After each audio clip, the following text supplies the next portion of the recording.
Hello, everybody. Welcome or welcome back to BnB Anime. I am Blue, that is Brad, and this week's intro is very similar to last week's, but he's editing this week, so you can't tell. You can't tell that I am an asshole. Oh, God, that probably gave it away, didn't it? Fuck. I think so. I think that might have spoiled it a little bit. Cut that out. But yeah, this week we're going to be covering the newly released film, Belle. I'm excited. Yes, I'm excited to jump into it too, but we are selfish, and we go through this every week. We like to talk about ourselves first, before we talk about the topic that we're actually getting into. Again, people come for the banter, stay for the anime for some reason. Yeah, I think initially they come for the anime, then quickly switch to bants, and then back to anime. It's because the first episodes were like 3.5 hours long, so if it wasn't for the banter, I'm curious who would have stuck around. That's true. Those episodes were also that long because I took notes, and that's why I've been fired from taking notes. Yeah, my notes used to consist of a notebook, and now they're just sticky notes. So, is it one sticky note per note? Well, at the moment it is, while I'm at my parents' place, because I'm literally just taking the notes of the drop rate and the scores that it gets and the rating and stuff. But when I'm back in my flat, then I'm a little bit more detailed. A little bit more detailed? You left the notebook at home, didn't you? I did leave the notebook at home. You went camping? How was that? I did. I went laid back camping. It was cold, but it was fun. So I don't know if you guys know a lot about Canadian camping, but normally a lot of campsites open for May Long, which is this weekend. And so they're open like last weekend or maybe the weekend before, but through the mountains, it's normally they open last weekend or sometime during this week to be open for May Long. And we obviously didn't want to go camping during May Long because it's crazy, you know. that's the time when everybody goes. So we wanted to cut in there a little bit early. And so me and my parents took the VW camper van. We have a 1982 Volkswagen camper van. It's the Vanagon Westphalia. I don't know how you pronounce that. That one. Anyway, if you guys know it, you know it. It's that one. And it's my dad's child more so than my brother and I. And and we went. And it was great fun. We went for 4 nights and we just went up into the Rockies. We spent 2 nights at the first campground and we saw a white-tailed deer, we saw a cow elk, we saw a weasel. We were told that there had been a grizzly walking through the park just the day prior. And we spent 2 nights there and that was really fun. And then we went into the provincial and national parks and we just kind of drove around because that one's like just outside the parks. Then we went into the parks for a night. And then we went further south.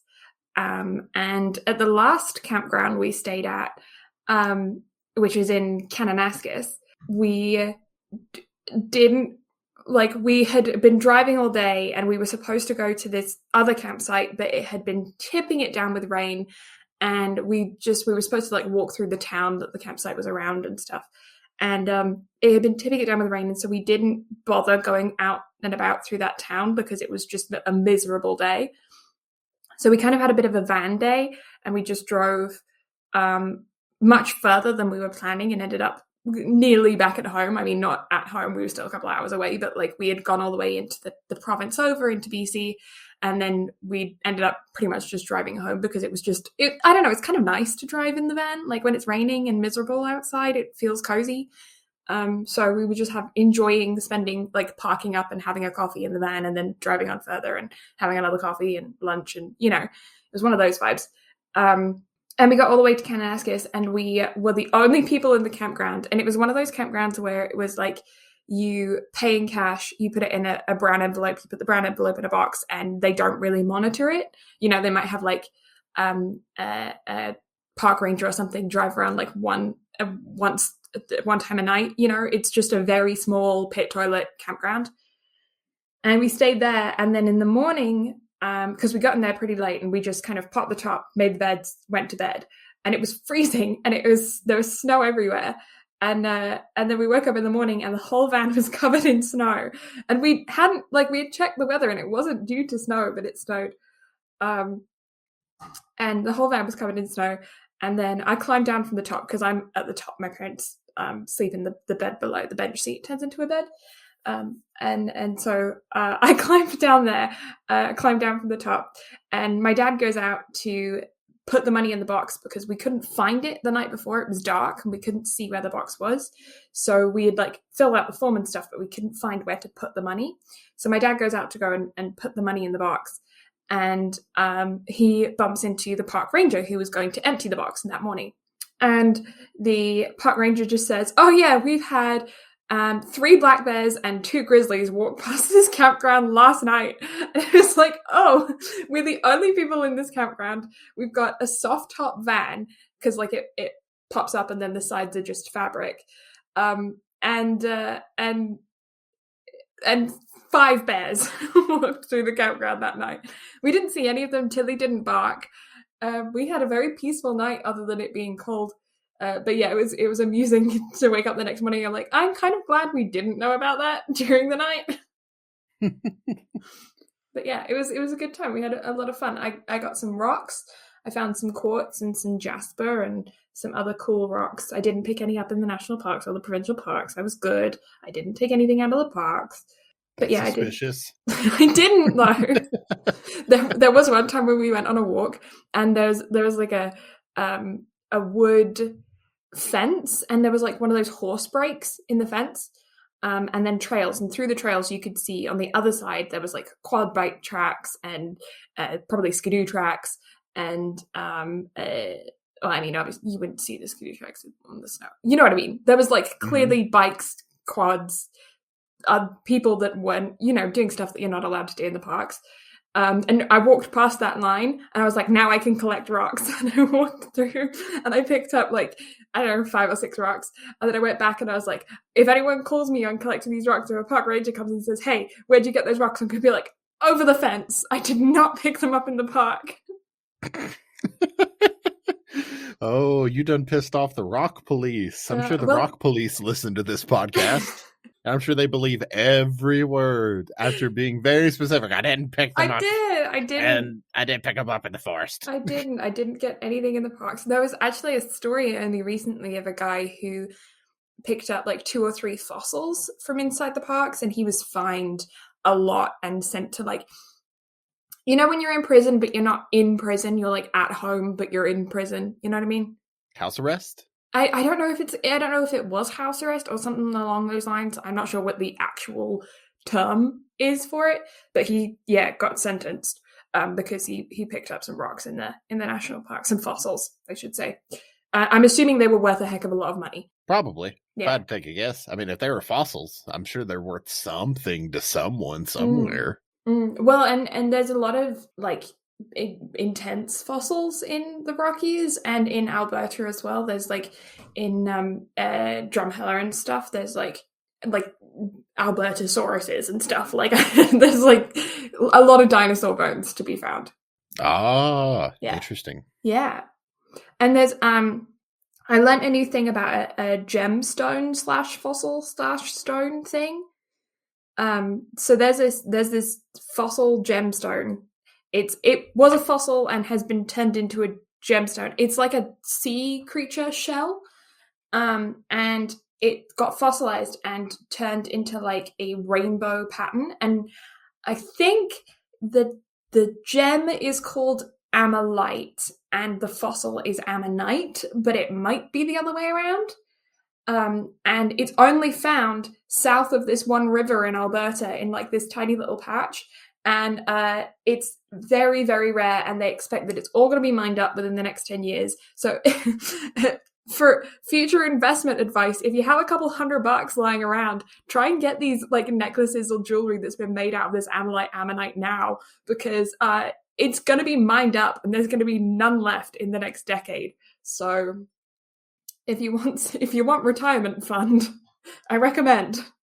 Get your shit and get it now. Yeah. But what about you? I went camping. What did you do? Anime. Mm-hmm. That's been about the extent of it. That's fair. Yesterday, I went and got fitted for a suit. Ooh. And then I went to a wedding. Ooh.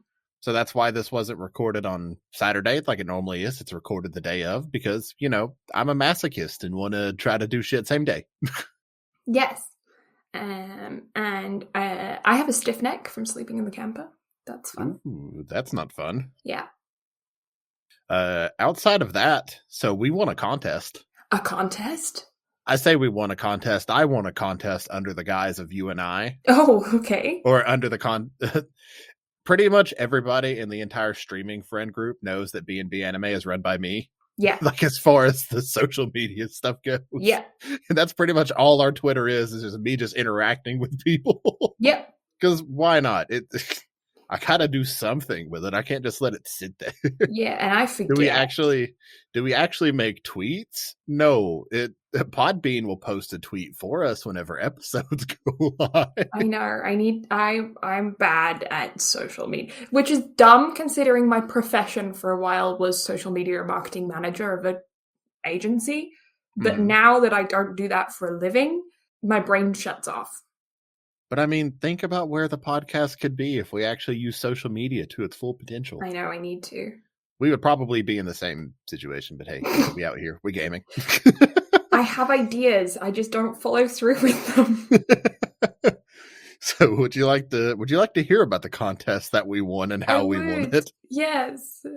So a friend of mine in the group, Cameo Corgi, he does a thing on Twitter where once a month he will let the most liked image on his reply to his call out will get to be his background for his PC for a whole month. Ooh. And so I may or may not have used my influence to ensure that was the winning image. Don't be suspicious. So, as you can tell, Spy Family has pretty much taken over my life. It's so good. Like, I genuinely cannot wait for it to wrap so I can make you watch it. Sounds good. Because I know you refuse to watch anything week to week, and it breaks my heart because this show is so fucking good. Well, yes, that's true. Like, it is... I'm going to have trouble whenever it comes time to try to figure out our anime of the year. Yeah, you keep saying, this is it for sure, this is it for sure, this is it for sure. And I'm like... I mean, okay, so listen, my Dress Up Darling has stolen my heart. Oh, I have good news. Oh. I was finally able to buy the 3rd volume of Dress Up Darling. Oh, nice. It finally came available on Right Stuff after I've been searching for it for like 4 months. Nice. So it's on its way. It should be here Wednesday. Mm-hmm. And my pre-order for Volume 5 showed up like last week. Nice. So my set will finally be complete, and I'm so happy. Nice. But yeah, so Anya has officially won us a background. That's about the most that I've been able to win. But it's Anya, so you know what? It's worth it. God, Spy Family's so good. It sounds great. Good. Also, I think that image is going to be my next Twitch emote. Perfect. Because at this point, after the subathon, I have like 9 emote slots I gotta fill. So I'm like, what am I gonna do? Oh god. Oh god, I don't know. To upload those files to the streaming Discord just so everybody can use them. Because everybody's like, we love your emotes. Can we use them in the Discord? And I'm like, eventually I gotta get a new iPad. Yes. But eventually. Yes. After I'm able to recreate the files because my iPad did go bust, so I got to get the new one.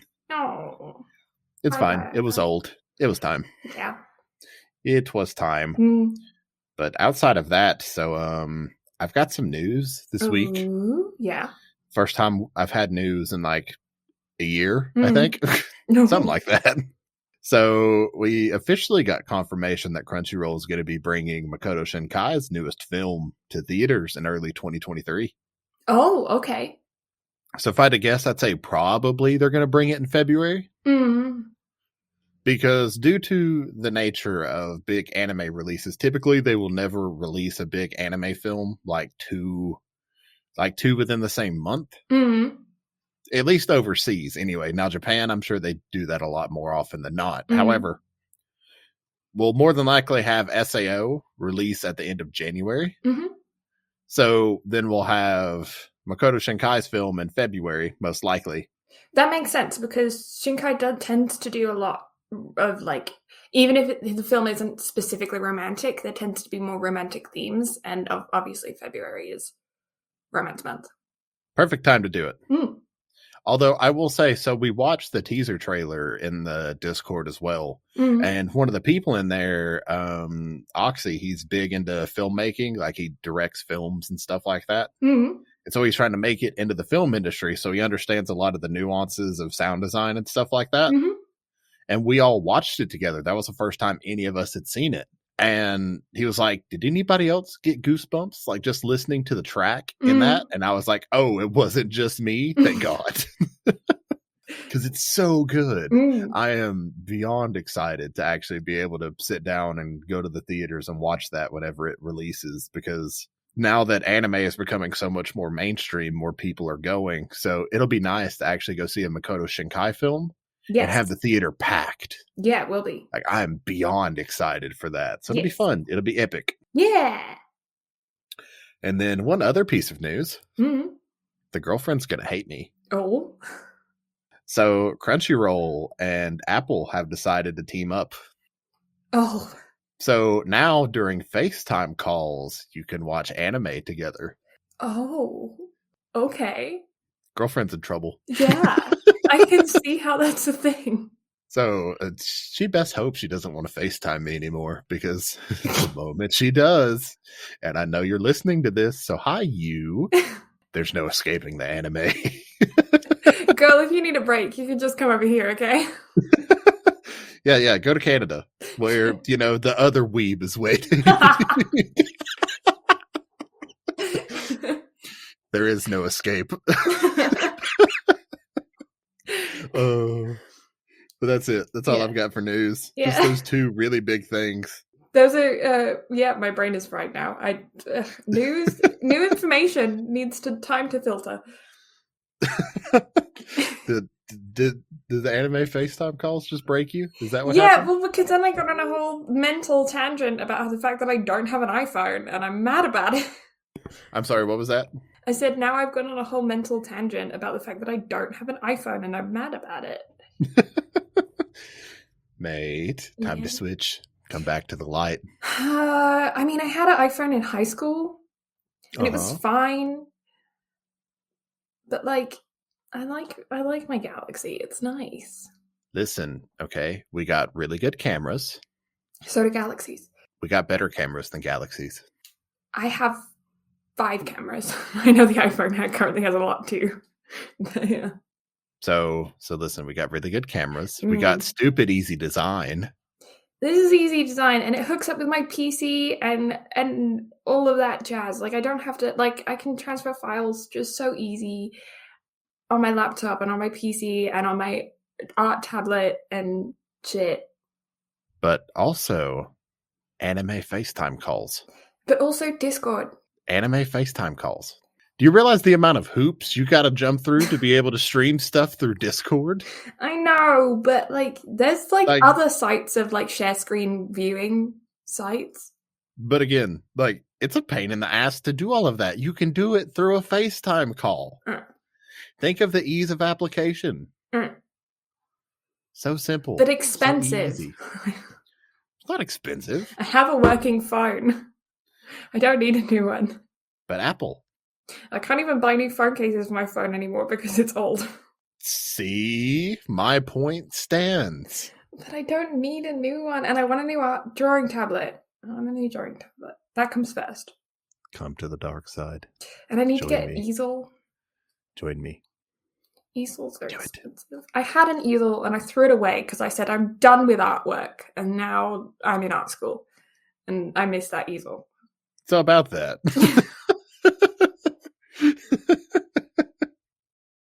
Oh god, look at us both trying to get tablets for drawing at the same time. Yeah, teenagers are dumb. Why do we throw stuff away when we're teenagers? Parents should not let teenagers throw shit away. Parents should not throw teenagers' shit away. Yeah, true. You realize I could probably be a millionaire with the fucking Pokemon card collection I had growing up? Or Yu-Gi-Oh cards? I cannot find my Pokemon card collection anywhere, and I swear I hoarded it. Yeah, so you see, I could be a fucking millionaire at this point if I still had those cards. I throw away all my Barbies. 90s Barbies, do you know how much they would be worth? I got Beanie Babies. I don't have any Beanie Babies. I mean, Beanie Babies aren't worth shit. But I got Beanie Babies. Well, they thought they were going to be worth shit. Some Beanie Babies are worth shit. Some Barbies I mean, Barbies have a lot more collectabilities than Beanie Babies. That's especially true. Anymore. Yeah. But yeah, that's all I've got. So, Beauty and the Beast, but better? Yes, I'm excited to jump into this film. And this was not, I didn't know what to expect with this film, but it went in a direction. So this released at the same time as Sing a Bit of Harmony. Mm-hmm. So I had to make a decision on what to go see, and Sing a Bit of Harmony, I guess, just spoke to me a bit more because I kind of like the idea of a singing AI. Yeah. But then, like, I'm honestly sad I didn't go see this too. Like, I should have just seen both. Well, both should have been an option for me. This is a kind of singing AI as well. This is more like SAO singing. Yeah, it's very much like that. Yeah. At least that's how I saw it anyway. Yeah. Well, it is that kind of like you put on a VR set, but better, and get transported. VR earbuds. Yeah, pretty much. Bluetooth VR earbuds. AirPods. VR AirPods. God. I love it so much. Yeah. Okay, let's go background. I think it's going to be very difficult to talk about the synopsis of this. I will say that there are triggers in this. I can't specify what the triggers are without giving away a huge portion of the story, like a huge, like the big twist, plot, surprise thing, the focal point. General trigger warning, and then we'll give a more specific trigger warning at the particular point in time that it comes up. I'm going to have to cut out like a whole 5-minute bit. Yeah, we're just trying to figure out what triggers to say. So we're just going to give a very blank general trigger warning for the film. And then when we get into discussing the plotline, if you want to have spoilers and to know what the trigger warning is, you can hear about it later on. If you don't want to know what the spoilers are, you're okay with triggers, then go and watch it. But to say what the trigger is would spoil the plotline. Yes. Yeah. Okay. Sure. Let's go with that. Yeah. Background. Go for it. Well, I had background pulled up, but now I don't. Okay. So, Belle is a film directed by Mamoru Hosoda. Mm-hmm. This is the director who is behind films like The Girl Who Leapt Through Time, Wolf Children, and Mirai. The production company that made it was Studio Chizu, who also were behind Wolf Children and Mirai as well. And that's been like their biggest claims to fame. I remember whenever Mirai came out back in 2018. It was actually a pretty good film. Good, cool. Yeah. So yeah, there's my background. Nice. So Belle also has another name, which you may have heard it under, because I'm seeing that in some sites Belle is the prominent name, and in other sites it's called Ryu to Soba Kasu no Hime. I read that perfectly to Brad earlier, and of course now I stumble on it. But yeah, the most of the artwork seems to have Belle on it, as like the movie posters seems to be Belle, but sometimes it's under the Japanese name. So it is rated a PG-13, which I feel like is accurate. That seems to be a little bit younger to around the same age as most of the characters, and it feels like it fits. It definitely does. Like, it fits kind of the age range of a lot of the characters, and it kind of fits the overall tones. I feel like teenagers could watch this and potentially take something away from it. I feel like this could be I'm not going to say necessarily like a fairy tale with a moral attached to it, but it does have some kind of like confidence boosting, relatability, coming of age vibes to it. It feels closer to like original fairy tales than actual fairy tales, if that makes sense. Yeah, in a way. It's so Brad mentioned before that it's kind of based on Beauty and the Beast. And I think that it's actually more appropriate than Beauty and the Beast, funnily enough, because it's less Stockholm. So that's what I've told people, because because I've been trying to get a lot of people to watch it, at least the people around me. They're like, oh, what's it about? I'm like, Beauty and the Beast, better animation, better music, less Stockholm Syndrome. The music I'm going to hold you against because that's my childhood. But it was also my childhood. But you know what? You don't hear me listening to the Beauty and the Beast soundtrack on repeat now, do you? Yeah, but I do. I'm going to call bullshit on that one. No, seriously, I do. Ask Jen. All right, I'm going to text Jen right now. Go ahead. It was her birthday the other day. I know, I meant to say happy birthday and forgot because I'm dumb. And I forgot to. Jen, if you're listening, we love you. Happy birthday, or happy belated birthday. But yeah, so on my anime list, Belle is rated a 7.62 out of 10. On Anime Planet, it is a 4.07 out of 5 or an 8.14 out of 10. So seeing as we normally do on standard, Anime Planet is a little bit higher, about a half a point higher than my anime list on your 8 out of 10. On your 8 out of 10 ratings. It's about an 8 out of 10 if you average them out. I meant to say on your 10 out of 10 ratings. And it has a drop rate of 0.92%, which is about standard for a film, but this film has also only just dropped in the English circles of not in theatre and stuff. So that is probably going to change. I won't say it's going to change dramatically, but people are less likely to walk out of a cinema than they are to turn it off when they're watching it on their laptop at home. So not only that, but this is a long film. It is. It's just over 2 hours at 2 hours, 2 minutes. Yeah, for a feature-length anime film, typically your time is like an hour 30 to an hour 40. Yeah. And this had an extra 2 hours 20 minutes. God. Yeah. It's been one of those days. But also, I will say, although it has that long of a runtime, it doesn't feel like that long of a runtime. No. In some longer films, you kind of end up with a bit in the middle where you feel like there's not necessarily a break in story, but you kind of get an end of a chapter and then the beginning of a new chapter. Yeah. This is how I would consider this all to be one chapter. You don't really get that breath in the middle. Yeah, the pacing is phenomenal. There's no point to where you're just out of breath or wanting more. Everything just flows flawlessly. Yes. Yeah. I enjoyed this film. I think it's very good. So basic storyline is you have a young teenage girl. She's described as mousy and a country bumpkin. She's kind of the quiet girl in class. And she is a high school student in a rural village. And it's kind of based around her real life. And then this new app comes out, or game, kind of both. Where you can go online and you have a skin basically, and you can become somebody else online. And it's it's kind of like they describe it as kind of being like a chat room, a forum or whatever, but it's also kind of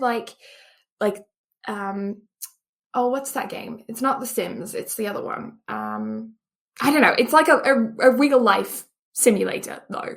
But also magical worlds and stuff. I had a question about this. Okay. I was thinking about this while we were watching.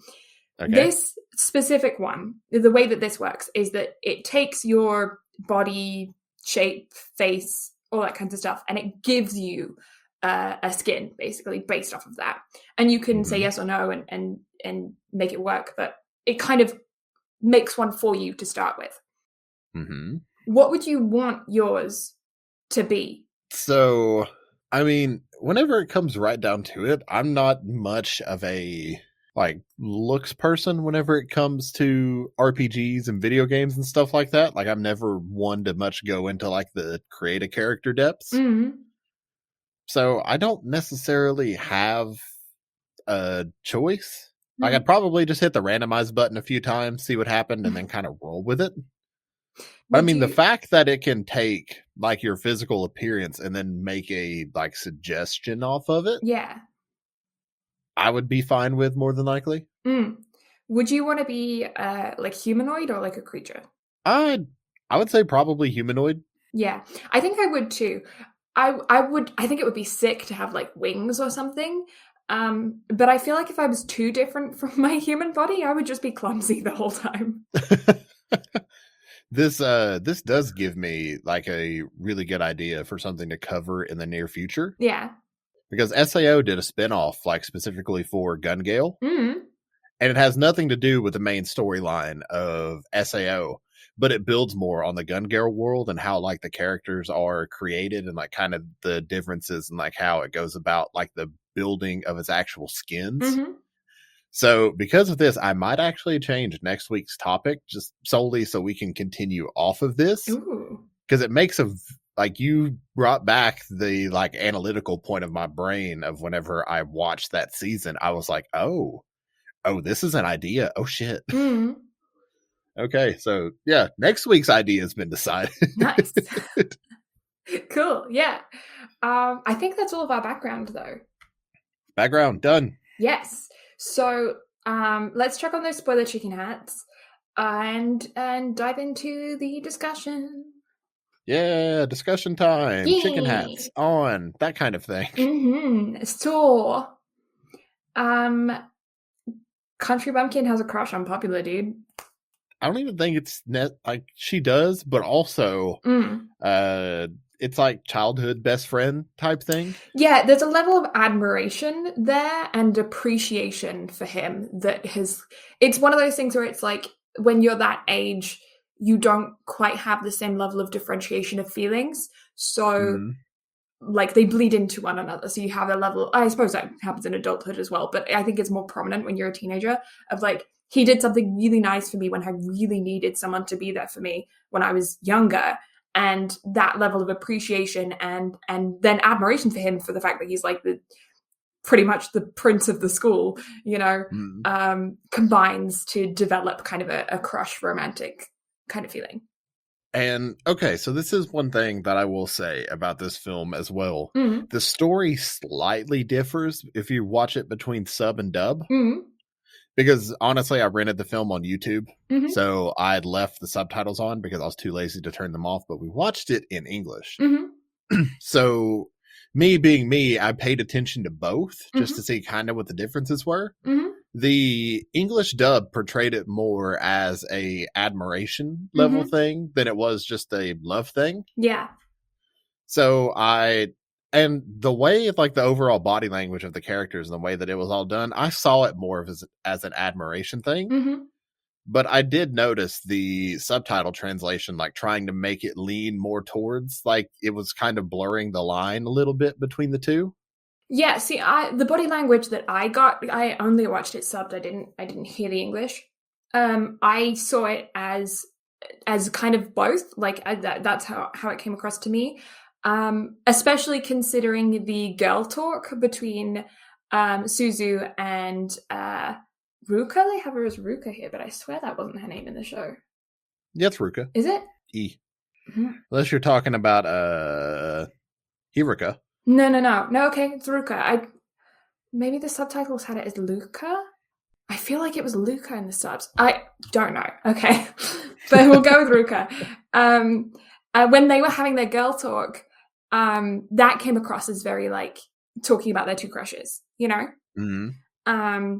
But again, like I definitely did see the level of like it being kind of puppy love, you know, the admiration, the respect there was a huge factor in her feelings. And to be honest, I'm going to skip right to the end here, but I appreciate that they never fully established anything between the two male leads and Suzu, either way. Like it was never, there was never wrapped up in a nice bow, you know? Because generally, to be honest, I don't think it would be healthy for any of them to be together. No. Now, Ruka getting with, what is his name? Shinjiro. Mm-hmm. Yeah. Ruka getting with Shinjiro, that was, honestly, I'm not going to lie, that was one of the cutest fucking things I have ever seen in anime. I adored that. I so adored, and I really, really, really like what they did with Ruka's character. The fact that it kind of seemed like maybe she was like pretty but bitchy on the inside and like orchestrating all this kind of stuff, and Suzu is kind of projecting her insecurities on Ruka and on Hisatake, you know, on Shinobu. And like projecting that they should be together because they look like they would go together, and then therefore Ruka is automatically talking about him when she says that she likes someone, and it's like it's all projection from Suzu's own insecurities, and the fact that Ruka ends up just being really nice to her and is like, actually no, that's not who I have a crush on. I like the weirdo that's kayaking. Is just, it's normal, you know, it's like, it's cute, and it doesn't end up with a female lead being pretty and bitchy, which I appreciate. Yeah. Also just the dynamic between them all, like it was very stories like this of like coming to age stories where they get like how teenagers are. Yeah. Like that stuff is great. I love to see that because it just kind of hits home like how real the characters are and how they feel. Yeah. Rather than going with like your typical story, because I feel like if this had been almost any other anime, Ruka would have been the pretty on the outside, bitchy on the inside type scenario. Yeah. But I feel like that wouldn't have, for one, it wouldn't have told the same story, but two, it would have, like, I don't think that would have been as real. No, and I feel like in a lot of media in general, teenage girls tend to be pitted against each other a lot. And like, I understand that teenage girls are bitchy. Like, I lived it. Like, it's fine. But I don't think that making media that promotes teenage girls being bitchy helps to teach teenage girls not to be bitchy. You know? Yeah. So this kind of show, this kind of movie, where it's like because that's the thing, is like a lot of the times in real life, you can think someone's being bitchy, but it is your own projection onto them. They may have done nothing, or maybe they had an awkward moment and you perceived it as them being mean to you or whatever, or sarcastic or something. And really they're just socially anxious, which I feel like most of us are most of the time. You know, if you had just continued the conversation or had another conversation or something, you could work it out very easily and figure out more about that kind of person. But if you keep that perception of them, then you kind of prove your own point as you go, you know? It's like a making the facts fit the end result rather than trying to find the end result from the facts. You know what I mean? Yeah. And so I feel like getting media out there like this, where you have teenage girls that are, you know, projecting bad things on people or their own insecurities out there or whatever, and then having it come back to them that people are just people. It's good. I like to see it. Yeah, same. Very much enjoy. Yes. And Shinjiro is adorable. Oh my gosh. I adore Shinjiro's character, and I'm sad he wasn't in the film more. I know. He's like a golden retriever. Oh, 100%. Yeah. And the thing about it is that up until this film, I swore up and down that Rim's confession in ReZero was like my favorite confession in anime of all time. I think it might have been topped.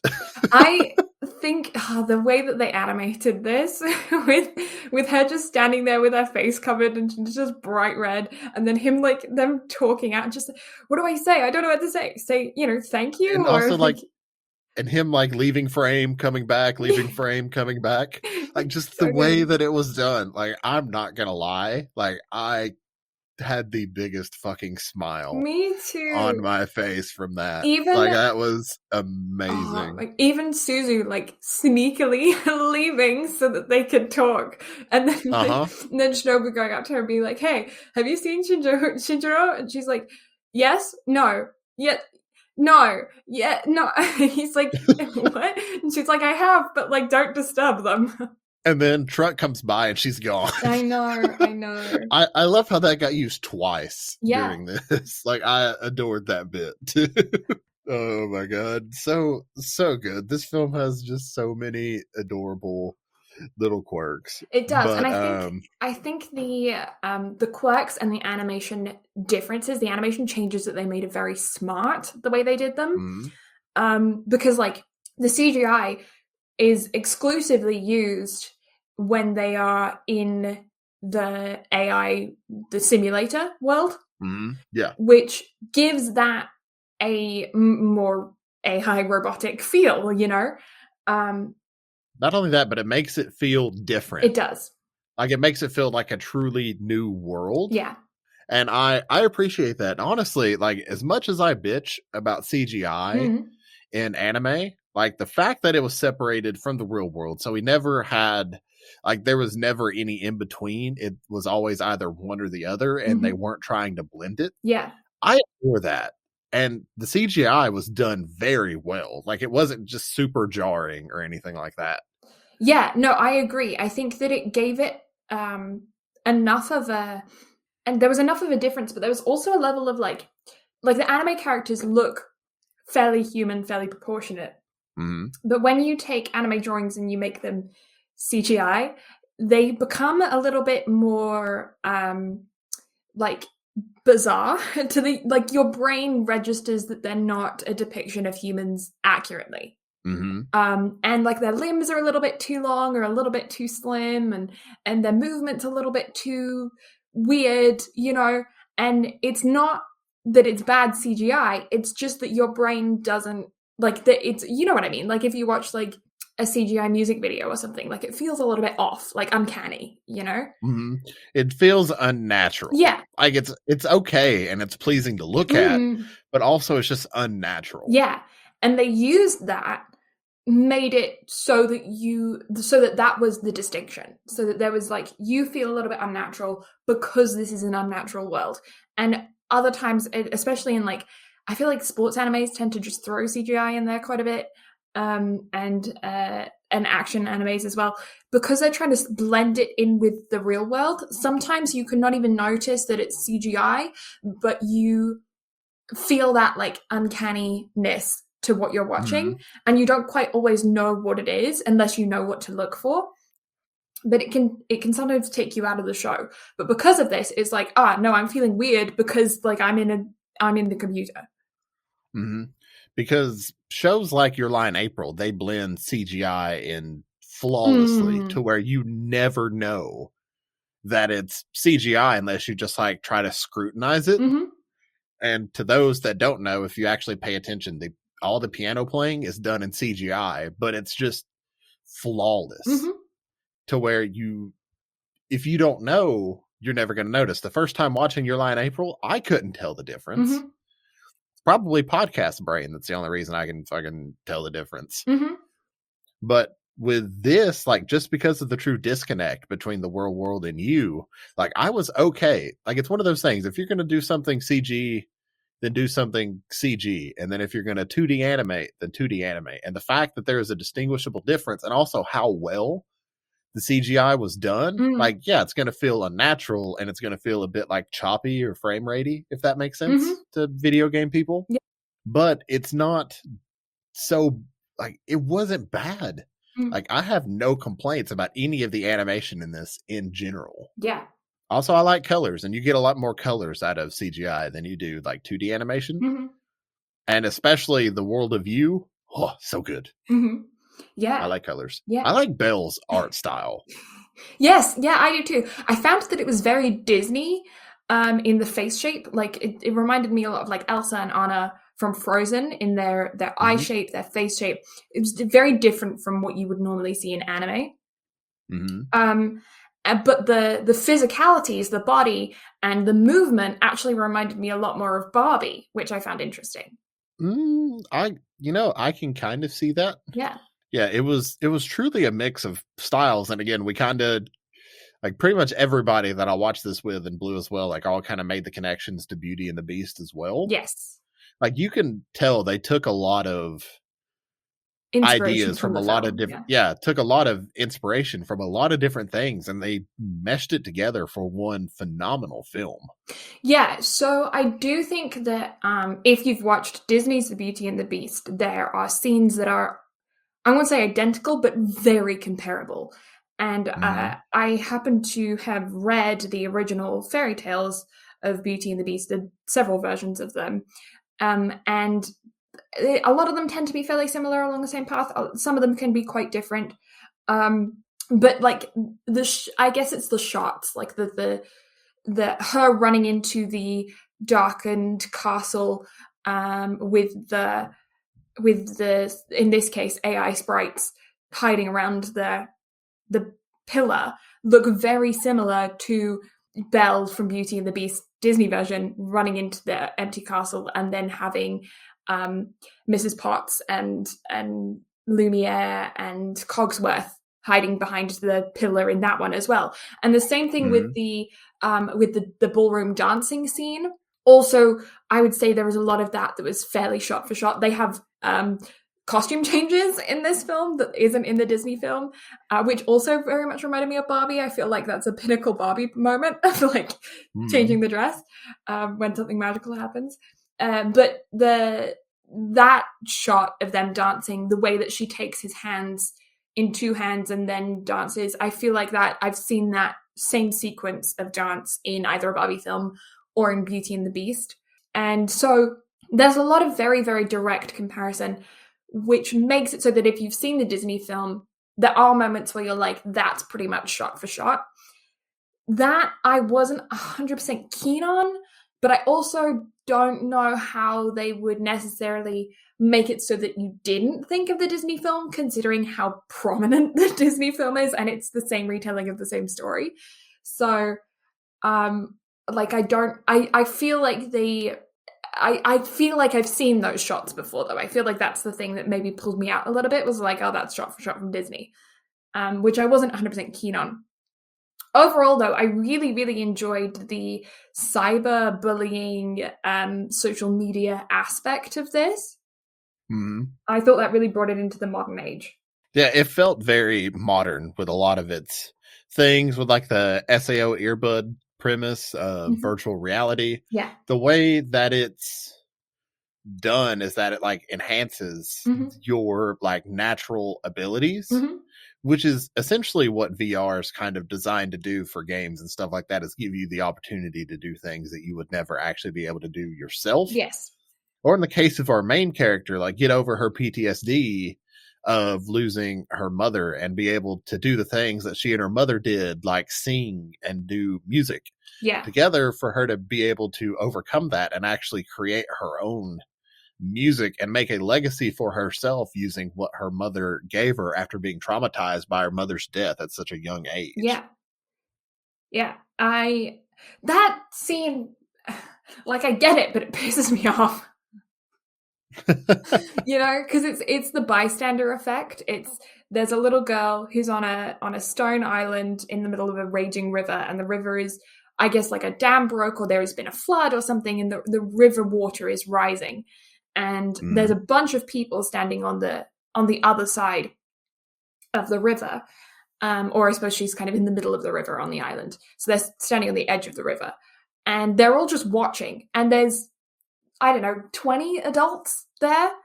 But Suzu's mom is the one that puts on the life jacket and goes out to save the girl. She gets the girl across, she puts the life jacket on the girl, gets the girl across, and she gets washed away in the river. That's how she dies. And then there's the cyber aspect of, like, the article was published online, and people were like, why would this mother sacrifice her life for somebody else's child and leave her own child behind and everything? And Suzu grew up reading this. And I get that it's the bystander effect. It's a real psychological thing. This movie is very good at portraying how people are in real life. You know, people would just stand there and watch. It's why in first aid training, they tell you to point to someone and say, you call 911, or you get a first aid kit, or you do whatever you need to do, block people from watching, is because if you just say somebody call 911, nobody will. So you have to point out to someone specifically, and then that person will go and do the thing, because the bystander effect is a real thing. You panic, you freeze. It's like herd mentality. Sometimes we think we're smarter than we are as humans, but we rely heavily on our instincts a lot of the time. Pretty much. Yeah. And in this case, it was one of those scenarios where you just had her mom specifically break away from the pack. And I assume it was probably motherly instinct that was the trigger of that. Like her daughter was the same age as the little girl there. So it was kind of her reflection of my child saved the other child. Because it didn't look like there were any other parents of children around that same age there. Although we do later find out that Shinobu was there and he was the one that pulled Suzu's arm. But it didn't look like he had parents there. I don't know. But also, parents. Suzu runs off to go and find... Okay, I'm jumping right to the end because I'm mad about this and it's relatable. But Suzu runs right off to get on she gets driven to the train station. Then she gets on the train to go find Ryu and his younger sibling, Tomo, I think, who were being severely abused by their father. Trigger warning. That's the trigger warning, is at the end of the film. That happens. And they just, none of the adults go with her. They're like, no, this is a thing she has to do on her own. I'm like, she's a teenage girl going to face a grown man who has been known, you witnessed him be physically abusive, and you're like, no, this is something she has to do. I mean, it's typical, like, fantasy storytelling bullshit. And again, I was like, okay, yeah, this is not realistic. This is dumb. Because that's not something that she should have to do herself. Yeah. But also, it's so dumb. They're like, oh, hey, so listen, we called the cops. They can't do anything. And I'm like, the fuck you mean they can't do anything? It's not a missing person case. They can't do anything for the next 48 hours. I'm sorry, what? This isn't a missing person. And even then, that's not true. Like, if you can file a missing person report as soon as you think somebody's missing, you do not have to wait 48 hours. I mean, not only that, but they tried to put out a fucking, like, wellness check. Mm-hmm. Like, they asked for a wellness check. Mm-hmm. What do you mean you can't go do a fucking, what the hell? Right? Especially considering that there is, like, video evidence. Yeah, exactly. I don't get it. I don't get it. That threw me off. I think the reason why that threw me off so much was because up until that point, the characters behaved like humans. Well, the 48-hour thing pissed me off. Yeah, me too. But the thing about it is that even here in the States, which it might be a state-by-state thing, but I know you can't file a missing persons report for 24 hours. That's not true. It's a myth. They tell you that so that you don't bug them. I mean, you can file a police report as soon as you think somebody's missing, even if they're an adult. Yeah, but are they going to take it seriously until it's to the 24-hour? You can push. You can file it. Yeah. So still, that's the thing. Like, although I guess it is, like, realistic, it's stupid. Like, I agree with you. Like, it's stupid. Like, it shouldn't be a rule. Yeah. I mean, I was ready to kind of forgive that. Like, that phone call police officer, because I could see how they're like, okay, but we need her to go. So I would have preferred it if they had done, we've called the police, okay, we're going to try and find them. We don't know exactly where they are, but we're going to send somebody out to try and find them. Then Suzu gets on the train, gets to Tokyo. The police can't find the person that they're looking for, so they've gone back to the station to try and do some digital work on the video or whatever, or try and, like, ask around at the station or something. And so they've gone back, but they looked through the neighborhood but couldn't find anything, which is reasonable. Like, they went back to the station to then do some research. Mm. I feel like that's a plot point. So then Suzu and a couple of the other old ladies and Shinobu and whoever else is there are running through the streets, and then they all split off and Suzu runs down an alleyway, and that's when she finds them. And then they have that moment. They could still have the moment whilst everybody else is still just running around looking, you know? It dumb. Yeah, I don't understand why they had to send her on the train by herself with no adults. And not even any of the other kids were like, we should go with her. Especially considering that they drove her to the train station and then let her go. It wasn't even like she booked it out of the room. They couldn't keep up with her. And she just hopped on the train because it was right there and the train left, you know? They drove her to the train station, let her get on the train when they saw him on video. They saw a grown man beating on 2 teenage kids. I'm like, oh, what are we going to do? Send another teenage kid into this mix? Like, the film was so good. And then that happened and it just took me completely out of reality. I was like, this is unreasonable. Yeah, like, again, it's one of those things. I get the whole, you want Suzu to be the one to go find the boys. Mm-hmm. Just because she's literally the only one that the boys will trust. Yeah. But have other people there to deal with the fuckhead of a dad.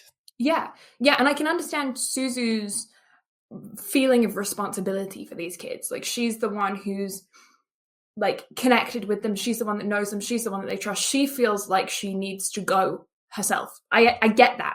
And I feel like that should have happened. I feel like you could have had the film where she goes. I just don't understand why she had to go on her own.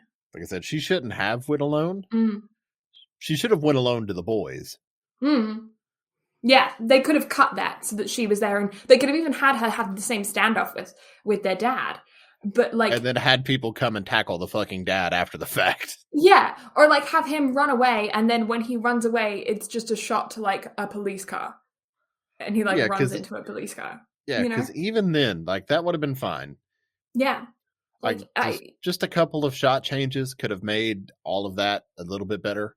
Yeah, exactly. I mean, at the very least, they should have done the cop car bit. Like, I get like them wanting to send her alone to find the boys because, again, she's literally the only one they can trust. So that much I get.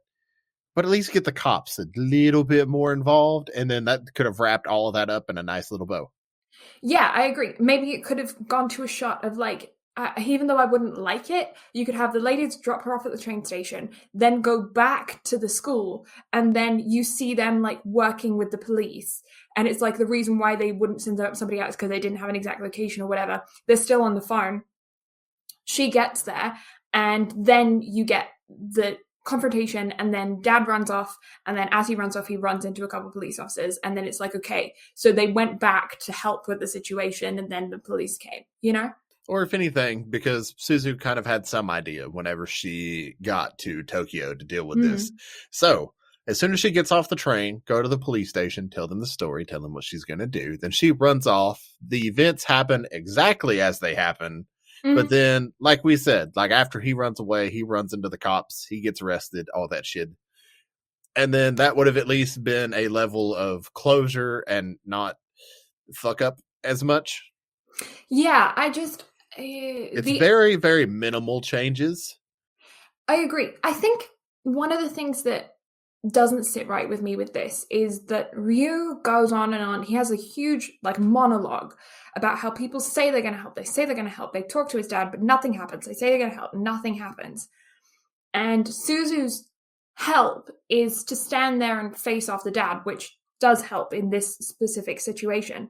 But there's no result to that, you know? So she's helped in this one instance, but then she's going to have to leave and go back to the countryside. And then what happens? The kids go back to their dad? Like, you know? Yeah, that's why at the very least, dad should have been arrested and then they could have moved on from there.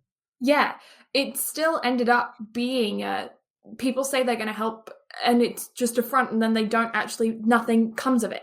Yeah. Which just kind of proves Ryu's whole point. I feel like they should have gone that one step further with consequences for the father. And that would have changed a lot. I don't know. The film is good. The film is really good. It's just not amazing because the resolution isn't quite as intense as it needs to be. It's like the consequences are intense, but the resolution is mild. Do you get me? Yeah, I get you. Anyway, moving on from that, because I feel like I've ranted enough. I actually really liked the fact that Ryu and Shinobu are not the same person, because it does kind of toy with you a little bit in the beginning of introducing Ryu as to whether or not you think it could be Shinobu. Mm-hmm. And I also really enjoyed the fact that they showed how quickly people jump to conclusions on the internet and how theories become reality very quickly. Yeah, because those things like spread like wildfire real quick. Yeah. So for Ryu, with him, he was like a fighting arena, like warrior kind of dude. What am I thinking of? Gladiator. He was in like a gladiator battle arena and had a really, really, really good record that kind of picked up the like the self-inflicted police. Like there's no mods or like you know, like game developers or anything online that are like policing anything. It's just a free for all. And so there's one dude and his buds decided that they were going to become the police of the world. And they decide that they don't like Ryu because he has a record of beating all of these people in the gladiator arena. And so they go to fight him, and he interrupts one of Suzu or Belle's concerts. And that's when they get to know each other. And there's no real reason for them to not like him. It's not really established as to why, other than the fact that he has a really good fight record and he's not exactly, pretty. He's like a dragon form. And then all of a sudden, all of these rumors start coming out that he's a murderer. He's I don't know, like other bad things. And it's like, and they're trying to unmask him to find out who he is. And it's just not at all. But yeah, it's one of those things to where people fear what they don't know. True. So I feel like that was a very good play off of that. Mm-hmm. And that, like, since people don't know who he is, they're going to project who they feel it is off on other people. They're going to go digging. And again, it's the age of social media to where as soon as like one person finds a close enough story, everybody's going to fucking jump on it. Yeah, I mean, there's been several of those instances that have happened within the past few years of, like, you hear about online drama or like T Channel or whatever, and they're like, this person did a bad thing, and everyone just jumps on it, and it's not even the right person, Mm-hmm. And it ruins people's lives. It ruins their careers. It like ruins their personal relationships. It ruins their self-esteem. Like, it's a very hot topic, I guess, to talk about. Mm-hmm. Like, we should try not to lead with emotions and try and keep a more objective perspective when viewing things online. Mm-hmm. Yeah, I 100% agree. Now, as humans, it's probably not going to happen. No. But no, that's a very valid point. Yeah. So what do you give it? The ending pissed me off, but I really liked the music. I really liked the animation. I liked the distinction between the CGI and the 2D animation. The art style was really interesting, and the fact that there was such a difference in art style between the CGI and the 2D animation was really good. I liked the relationships of the characters. I thought all of the characters individually were very good characters, and they did their job well. I just don't like the ending dynamic of how that went down. I really actually appreciate the relationship between Suzu and her father, even though, I mean, just go to grief counseling, but like, I get it. And I like how there was some, like, a teaser of resolution at the end for those. Like, Suzu kind of comes into her own, learns about herself a little bit more, and then she can start developing the relationship with her father again. And I can sort of understand her father, like, not really knowing how to proceed, like, how to do anything with it, but also, like, go to grief counseling. I'm sitting at, like, an 8, I feel like. Mm-hmm. What are you? I think I'm sitting probably, like, 8.5 to 9. Yeah. Because, again, although I do have my issues with, like, how the ending thing was handled, I think a couple of shots, like literally just 3 to 5 second shots, could fix that. I agree. So because of literally what 10 seconds could have changed, I feel like I can't dock anything more than like a point to a point and a half at most. Oh, I did have one thing else that I wanted to say. Uh-huh. The end song where she's transforming between her AI, her skin and herself. Mm-hmm. The song, the lyric, when she's singing, they talk about how her voice is trembling, but the singer wasn't trembling. I'm pretty certain that was auto-tune, that they changed her pitch. I think in the dub, the actress that did it, like she was actually like Trembling. Yeah, like choking up a bit. Okay. And again, which is why I'm glad I watched the dub, because I actually picked up on that. Now, granted, I do want to watch the sub at some point just to see the differences, because again, I read the sub. I just didn't listen to the sub. Yeah, when you do watch the sub, you should let us know if you also heard that as auto-tune, because if it is auto-tune, it sounded robotic, and I think that moment should have been human, not robotic. So I wasn't a fan of that. I would be interested to watch that scene in the dub and see if that made an impact to the emotion. Because I was feeling emotional, like I got goosebumps, I teared up a little bit, and then I recognized that it was auto-tune, and it did kind of like, ooh, But it might not have been auto-tune, it might have just been the way that her voice kind of works, but to me it sounded like auto-tune. I see YouTube content coming in the future. Yeah. Because, I mean, might as well. Might as well. Yeah, okay. So yeah, just stick it at a 9. Why not? At a 9. I'm the more hopelessly optimistic of the two of us, unless it comes to dive. So we're good. That's the same as last week. We were both 8 and 9 last week. Hey, look at that. Yeah. I just have a knack for finding good shit.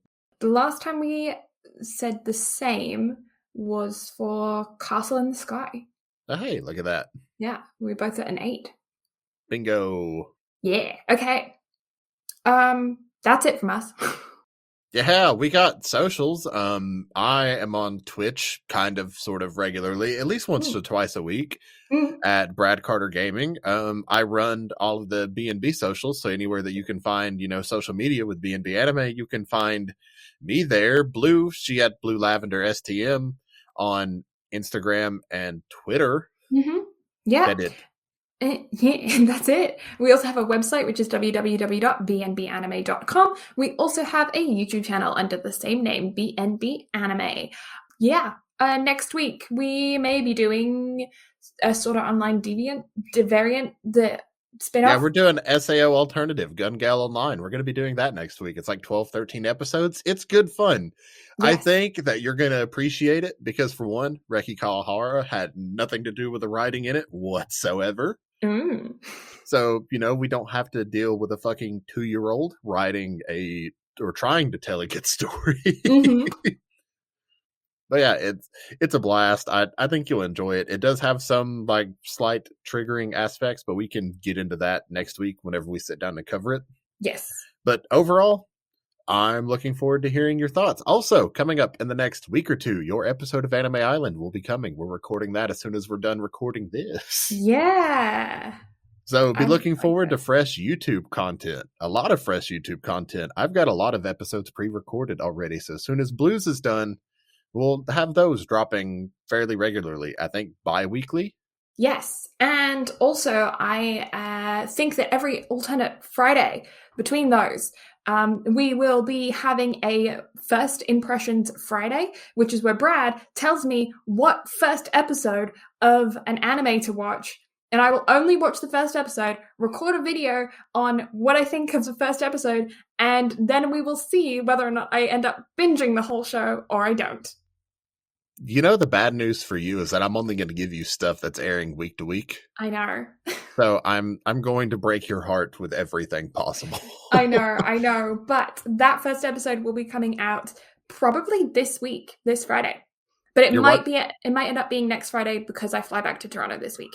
All right. You're watching Spy Family. Okay. You're not getting away from it. Okay. Sounds good. All right. So thank you all so much for listening. Blue and I greatly appreciate it. Next week, Sword Art Online Alternative. But until then, we'll catch y'all next time. Bye-bye. Bye.